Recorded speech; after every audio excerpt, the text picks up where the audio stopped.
खारकेचे डिंकाचे लाडू करण्यासाठी खारीक खोबऱ्याचे काळी खारीक इथे घेतली आपण आणि ती थोडीशी ओली असते, त्यामुळे उन्हामध्ये ती सुकत घालून घ्यायची आहे। सुकल्यामुळे ती मिक्सरला पटकन वाटली जाते। आपण इथे जवळजवळ 1 किलो खारीक सुकत घातली। खारीक, खोबरं, मेथी, डिंक, ड्रायफ्रूट्स याचे मेथीचे लाडू आपण आज बघतोय। कंबरदुखी, पाठदुखी, हाडं दुखतात त्याच्यासाठी अत्यंत अगदी गुणकारी, पौष्टिक आणि औषधी असे हे लाडू। हिवाळा सुरू झाला की ते प्रत्येकाच्या घरात अगदी आवर्जून केले जातात। हे मेथीचे खारीक डिंकाचे लाडू करण्यासाठी साहित्य आपण बघूया। मेथीचे दाणे 200 ते 250 ग्रॅम, खारीक 1 किलो, खोबरं अर्धा किलो सुकं खोबरं, मखाने पाव किलो, बदाम पाव किलो, काजू पाव किलो, अक्रोड पाव किलो, साजूक तूप पाऊण 1 किलो, भोपळ्याचं बी 200 ग्रॅम। 1 किलोच्या खारकेसाठी अर्धा किलो किंवा पाऊण किलो गूळ। आता याच्यामध्ये आपण जे जे कुठले पदार्थ वापरलेत, खारीक, मेथी, खोबरं, मेथीचे दाणे, बदाम, म्हणजे जे ड्रायफ्रूट्स आहेत, साजूक तूप आहे, भोपळ्याचं बी आहे, त्या प्रत्येक पदार्थामध्ये भरपूर विटॅमिन्स आणि आरोग्यासाठी अगदी हेल्दी असे पदार्थ याच्यात असल्यामुळे कंबरदुखी, पाठदुखी, हाडं जी दुखतात ते सगळं याच्यामुळे थांबतं। हिमोग्लोबिन शरीरातलं वाढतं। अगदी लहान मुलांपासून वृद्धांपर्यंत हे लाडू अगदी हेल्दी असतात, औषधी असतात। आता हे जे आपण सगळं साहित्य घेतलंय, हे सगळं साहित्य हलकसं तुपावरती परतून घ्यायचंय। हे जे मी मेथी दाणे घेतले होते, हे मेथी दाणे जरा करमरीत असे मिक्सरवरती दळून घेतले होते आणि आज लाडू करायचे आहेत म्हणून रात्री मी हे दुधात भिजवून घेतले। जवळजवळ 250 ग्रॅम मेथी दाणे, दूध हे अगदी गारच घेतलंय, गरम दूध वापरलेलं नाही आणि गरम दुधात ते भिजवायचं नाही, गार दुधातच भिजवायचंय। समजा 250 ग्रॅम तुम्ही मेथी दाणे घेतले 1 किलोसाठी, तर त्याच्यासाठी जवळजवळ 2.5 ते 3 वाट्या दूध, त्याच्यामध्ये हे करमरीत केलेले मेथीचे दाणे रात्रभर भिजवून ठेवायचे। भिजवून ठेवल्यानंतर दुसऱ्या दिवशी ते बघा कोरडेसर असे होतात, छान भिजले जातात। ओलसर असं नाही भिजवायचं, असंच ते झालं पाहिजे। अशा प्रमाणात दूध त्याच्यात टाकायचं आहे। आता हे मेथीचे दाणे जे आपण दुधात भिजवलेत ते तुम्ही तुपामध्ये पण भिजवू शकतात, दूध किंवा तूप। दुधामध्ये, तुपामध्ये भिजवल्यानंतर हे मेथीचे दाणे हे कडवट लागत नाही, म्हणजे लाडू हे कडू होत नाहीत। त्यामुळे मेथीचे दाणे हे दुधामध्ये भिजवून घ्यायचे आहेत। मी ही मेथी दुधातच भिजवून घेते, कारण नंतर आपण ते तुपावरती छान परतवून घेतो। त्यामुळे तुम्ही दुधात भिजवा किंवा तुपात भिजवा, लाडू कडू होत नाहीत। बघू शकता असं छान भुरभुरीत असं छान भिजलं गेलंय। आता लाडू करण्यासाठी इथं आपण काळ्या खारकेचा उपयोग केलाय। 2 प्रकारच्या खारीक मिळतात, कुठलीही खारीक वापरली तरी हरकत नाही, पण काळी खारीक जास्त चांगली। काळी खारीक मी उन्हामध्ये 2 ते 3 दिवस ऊन दिलं होतं, सुकवून घेतली आणि त्यानंतर बी काढून खोबऱ्याबरोबर खारीक आणि सुकं खोबरं असं करून ही खारीक अशी मिक्सरवरती बारीक दळून घेतली। याची खारकेची पूड सुद्धा दुकानामध्ये आपल्याला मिळते, पण घरी केलेली खारकेची पूड ही जास्त उत्तम, कारण खारीक कोणत्या प्रकारची आहे हे आपल्याला घरी दळल्यामुळे समजतं। खारीक दळताना पटकन ही दळली जात नाही, मिक्सरमध्ये ती चिकटते आजूबाजूला आणि मग वाटायला त्रास होतो। त्यामुळे ही खारीक कशी वाटायची, तर थोडी बी काढून घेतलेली खारीक आणि त्याच्यामध्ये थोडंसं सुकं खोबरं असं दोन्ही मिक्स करायचं आहे। म्हणजे जर तुम्ही 2 वाटी त्याच्यात खारीक घेतली तर जवळजवळ अर्धा वाटी सुकं खोबरं घालायचं आहे आणि दळून घ्यायचं आहे। म्हणजे अशी छान बारीक पावडर होते आणि मिक्सरला ते चिकटत नाही, अगदी पटकन छान होते. तर ह्या पद्धतीने खारीक वाटून बघा, पटकन वाटून होते, म्हणजे पटकन दळून होते. खोबरं वापरून आपण ही खारीक दळली आहे, त्यामुळे मिक्सरच्या भांड्याला अजिबात काहीही न चिकटता सहज अगदी ही खारीक बारीक मिक्सरमध्ये दळली गेली आहे. तुम्ही बघू शकता. आता लाडूसाठी आपली ही मेथी पण भिजवून झाली आहे आणि खारीकही दळून झाली आहे सुक्या खोबऱ्यासोबत. लाडूमध्ये टाकण्यासाठी बदाम, काजू किंवा तुम्हाला कुठले जे ड्रायफ्रुट्स वापरायचे आहेत त्याचं प्रमाण काही ठरलेलं नाही आहे. ते तुम्ही त्याच्यामध्ये 250 ग्रॅम घाला, 200 ग्रॅम घाला, 100 ग्रॅम घाला किंवा अर्धा किलो घाला.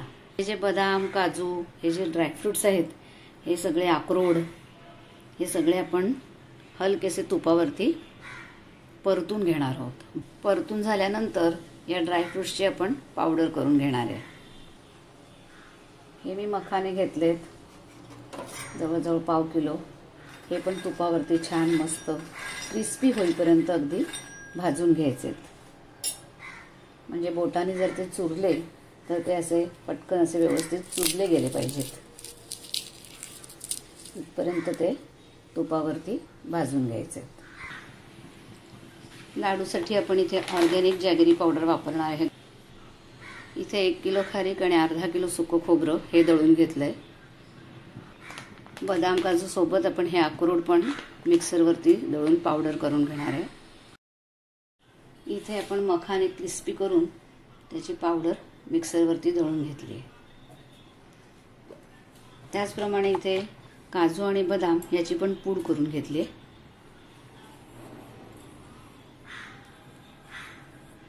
अजून दळून घेऊया त्याच्यात आणि टाकून घेऊया. बदाम, काजू, अक्रोड.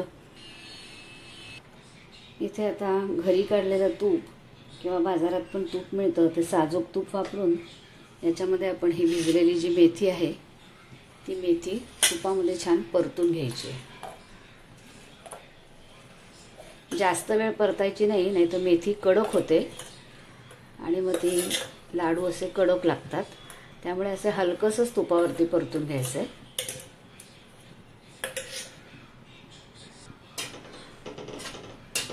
हे लाडू शक्यतो साजूक तुपातच केले जातात पौष्टिकपणा येण्यासाठी.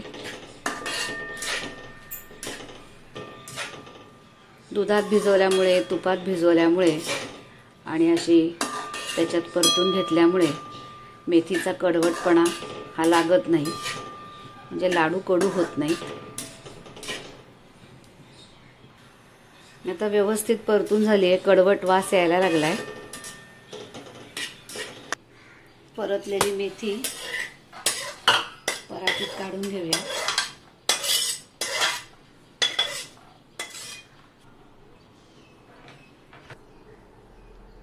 आता डिंक व्यवस्थित फुलण्यासाठी 2-3 दिवस उन्हामध्ये तो छान सुकवून घ्यायचा आहे आणि नंतर तळायचा आहे. आपण इथं 1 किलो खारकेसाठी पाव किलो डिंक वापरला आहे. उन्हात सुकवून घेतला आहे. आता आपण तुपावर छान तळून घेऊया. तूप छान असं कडक तापून घ्यायचं आहे आणि नंतरच डिंक त्याच्यात तळायचा आहे, म्हणजे तो छान फुलतो.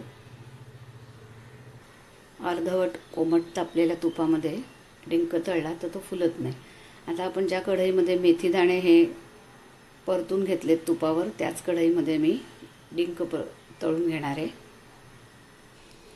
तूप व्यवस्थित तापले का बघण्यासाठी 2-3 डिंकाचे दाणे याच्यात टाकून बघायचे आहेत.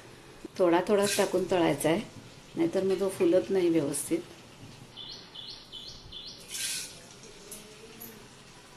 तर डिंक उन्हामध्ये सुकवायचा राहिला तर तो अगदी हलक्या हाताने कढईमध्ये असा गरम करून घ्यायचा आहे. थोडासा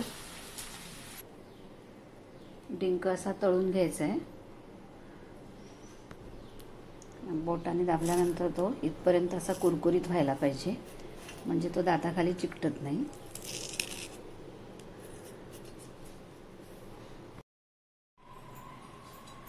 आता लाडूसाठी आपण या तुपामध्ये गव्हाचं पीठ 2 वाट्या भाजून घ्यायचं आहे.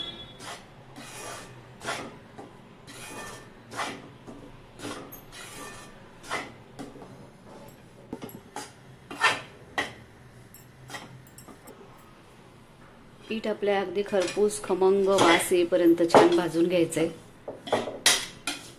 भाजल्यानंतर परत आपण त्याच्यामध्ये अजून तूप टाकणार आहे। पिठाला छान तुपाचा ओलसरपणा आला पाहिजे, म्हणजे लाडू बांधताना अगदी पटकन छान वळतात। सगळ्या व्यवस्थित गाठी न पडता भाजायचंय।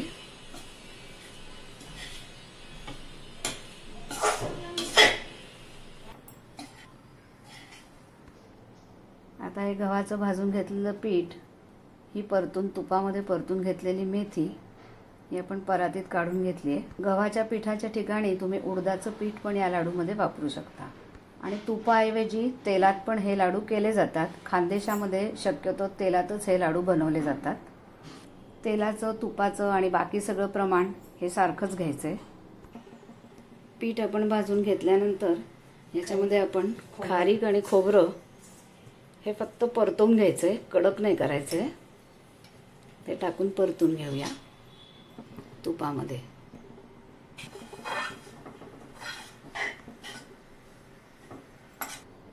खारीक पण आपण तुपावर छान परतून घेतली आहे। खारीक, गव्हाचं पीठ, मेथी, तळून घेतलेला डिंक आणि मखाने, बदाम, काजू, अक्रोड याची पावडर ती आता आपण खारकेवर टाकून घेऊया।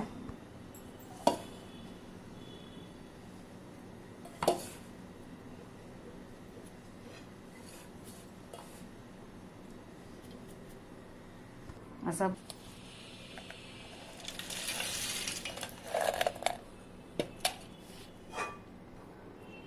बरेच जण तळून घेतलेल्या डिंकाची सुद्धा मिक्सरवरती बारीक पावडर करून घेतात।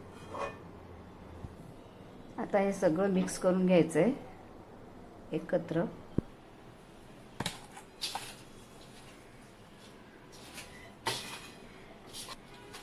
सगळं लाडूसाठी लागणारे जे मी साहित्य दाखवलं ते सगळं आता आपण मिक्स करून घेतलंय। आता आपण तुपामध्ये गूळ वितळून घ्यायचा आहे। आता अर्धा किलोसाठी एवढंच भांडं साजूक तूप आणि एवढाच भांडं भरून गूळ घ्यायचा आहे। भांडं भरून गूळ घेते मी। तूप गरम झाल्यानंतर त्याच्यात गूळ टाकायचा आहे। ही गुळाची पावडर घेतली आहे मी।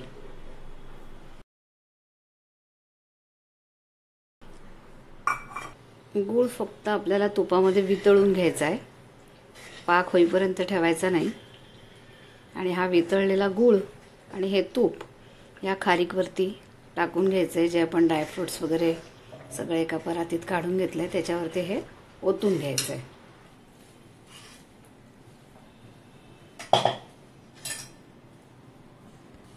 आता हा सगळा गूळ आपल्याला मिक्स करून घ्यायचा आहे। आणि साखर जर वापरायची असेल तर पिठी साखर प्रमाण हेच घ्यायचं आहे। अर्धा किलो खारकेसाठी अर्धा किलो पिठी साखर त्याच्यामध्ये टाकून घ्यायचे, मिक्स करून घ्यायचे आणि लाडू वळायचे। आणि गूळ जर घालायचा असेल तर अशा पद्धतीने तुपात वितळून घ्यायचं आहे, मिक्स करून घ्यायचं आहे आणि लाडू वळून घ्यायचे। गूळ टाकल्यानंतर आता आपण हाताने सगळं मिक्स करून घ्यायचं आहे।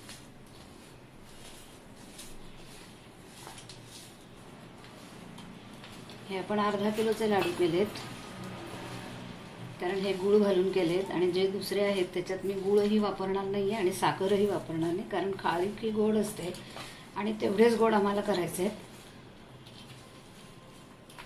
त्यामुळे मी दोन्ही अर्ध अर्ध करून घेतलंय। आता मिक्स केल्यानंतर असे लाडू वळून घ्यायचे, वळायचे आहेत। हे बघा प्रमाण अगदी बरोबर झालंय, त्यामुळे लाडू हे पटकन वळले जात आहेत। हे बघा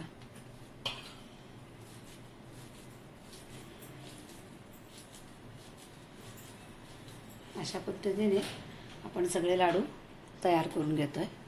मध्ये आपण खसखस सुद्धा तुपामध्ये भाजून घेतली आहे। त्याच्यामध्ये बहुतेक जण गोडंबीचा सुद्धा उपयोग करतात। गोडंबी घालूनही हे लाडू तयार केले जातात।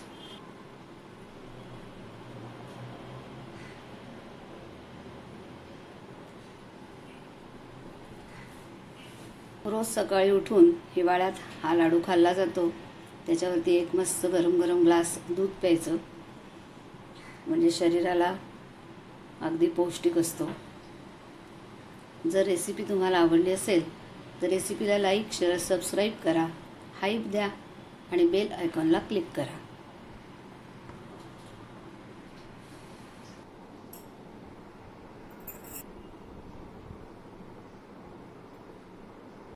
या लाडूमध्ये आपण शिंगाड्याचा पिठाचा पण उपयोग करू शकतो, म्हणजे हे लाडू उपवासाच्या दिवशी आपल्याला खाता येतात. आणि शिंगाड्याचं पीठ हे पौष्टिकच.